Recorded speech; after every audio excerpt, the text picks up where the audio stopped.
In this video, I'm going to reveal to you why it's so important to tap into your intuition as a leader. Now, in the corporate world, in my early career, I was a robot. I basically made decisions based on data and information. But in my private life, I loved mindfulness and meditation. So why did I separate the two? Well, I had been told to build my business on IQ intelligence, not emotional intelligence, and certainly not spiritual intelligence. And so I separated the two. And it was working for me until it didn't. Let me explain. In the early days, when I learned lots of information, when I learned about skill utilization, when I learned about getting the high performers to achieve great things, when I learned about how to pivot a company, how to turn companies around, how to get them from debt to profit, it was exciting until it wasn't. And so what happened is my spirit started to die at work and I started to feel really empty. And then I wondered if there was more for me, more in life for me. And the universe obviously picked up on that. Now, I am a deeply spiritual person, so we don't know if God exists. I just choose to believe that God does. And so I've always found myself in deep prayer and contemplation.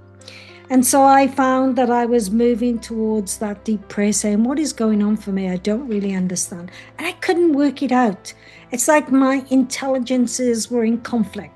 My IQ intelligence was saying one thing, my emotional intelligence was saying something, and my spiritual intelligence was saying something completely different. So I was in a flux. And the universe must have picked up on this because I ended up getting a slap across the chops, literally a wake-up call. And this is what happened. I ended up in hospital with gallstones. And while I was in the operating theatre, they stopped and said, we can't do this operation. We've just had some results through and you've got stones in your bile duct. We haven't got any further, so we're going to have to send you to another hospital. I thought this was really odd. I'd been in there and I thought I was going to get surgery and I thought I was going to be out and back to work. I ended up in another hospital and it was midnight and the surgeon came in and he said, we have to operate immediately, but we can't do the two operations at once. So we're going to go in and we're going to remove your gallbladder.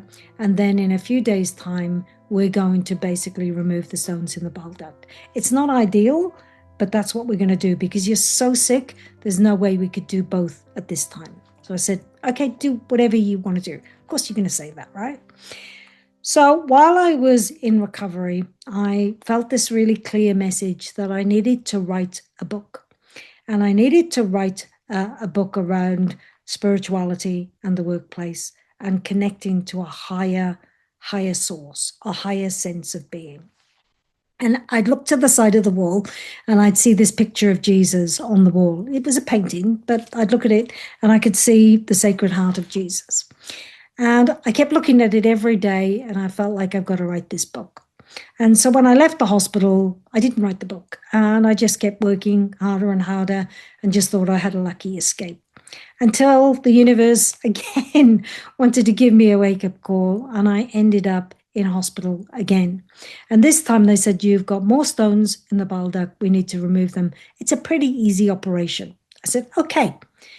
It ended up not an easy operation. I woke up to the surgeon sitting next to me and they said, you've got a blood clot that we've taken care of.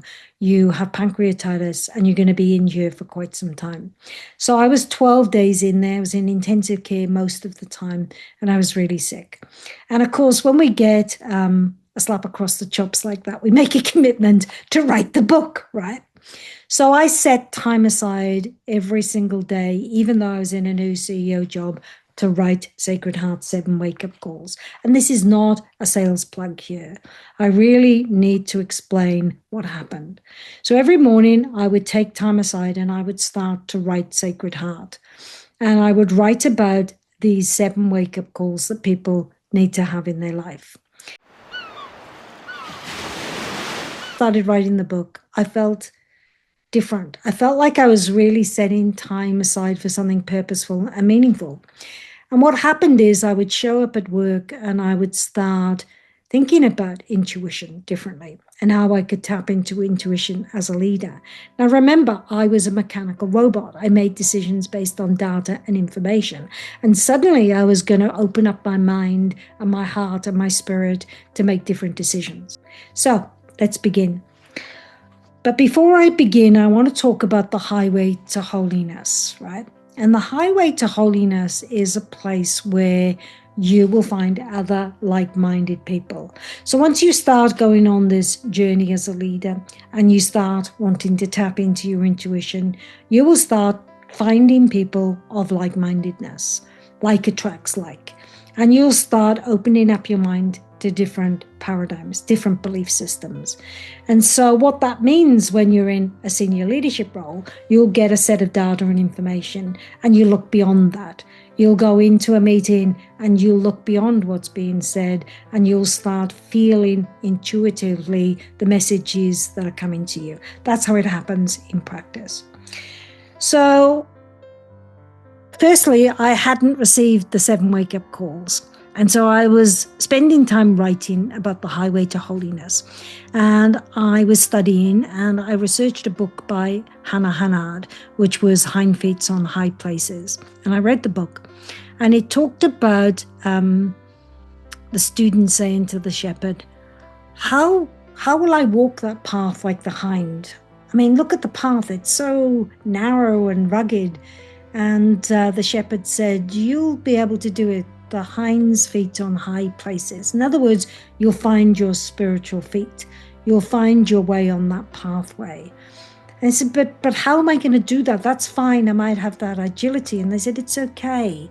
You just follow the hind's feet of those that have gone before you. And so this became really important. So I started to say, well, who went before me? Well, you saw the picture of Jesus on the wall. What does Jesus say about this? And the first thing that came to me as I was reading, almost illuminated to me there in front of me, was where Jesus said, you don't need to search the whole world. The answers are within you. And that was really the first wake-up call. The answers are within me. Yes. You don't have to look at a spreadsheet, Claire. You don't have to read a book. You don't have to listen to some guru. The answers are within you. Now, this was a really big revelation for me. The answers are within you. I'd always known it deep down. I'd, read Aristotle about know yourself, understand yourself. I'd read about ancient philosophy, so within, so without. All of that stuff I understood on an intellectual level, but on a deeply personal level, I didn't know how that was going to work in practice. Certainly not in the business world, because I was really good at separating the two paths. And you might be too, as you're listening to this. But really, I can tell you that once I started to know that the answer's within me, I started to tap into that different level of consciousness.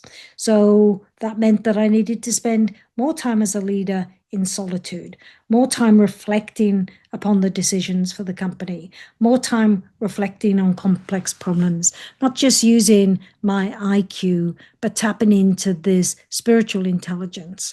And of course, you can't have that conversation with people at work and say, well, I feel spiritually the following, because people are just not going to listen to you. They're going to be so focused on the intellect, on the decisions being robust, that they're not going to listen to that intuitive flavor.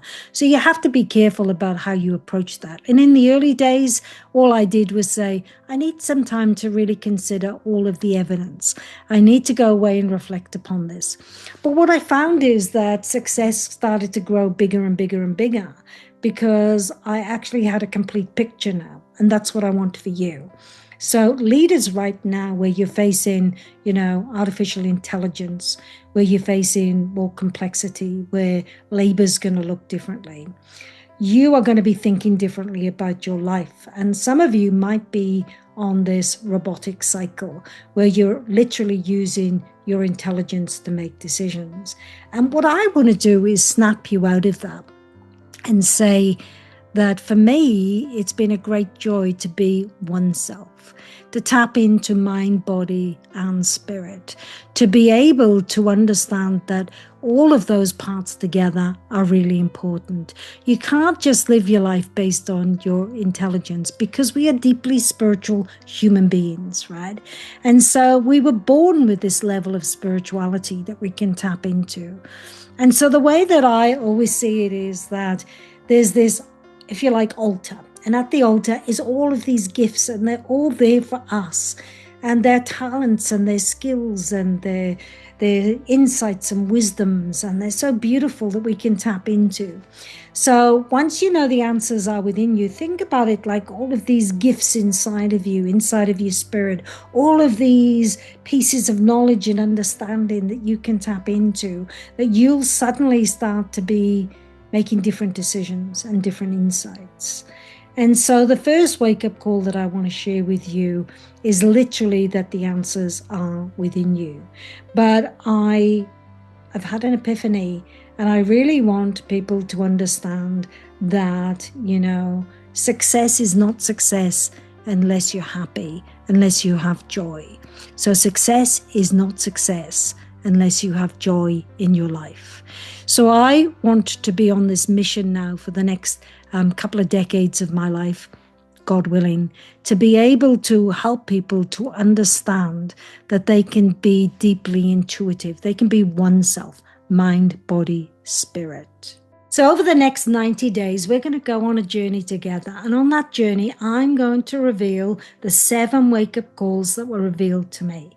Today, you've heard the first wake-up call, which is that the answers are within you. You can trust yourself, right? I want to take you from being a fixer, from being a mechanical robot, to being a strategic architect as a leader. And that means that I want to enable you to tap into your mind, into your body, and into your spirit so you can be oneself.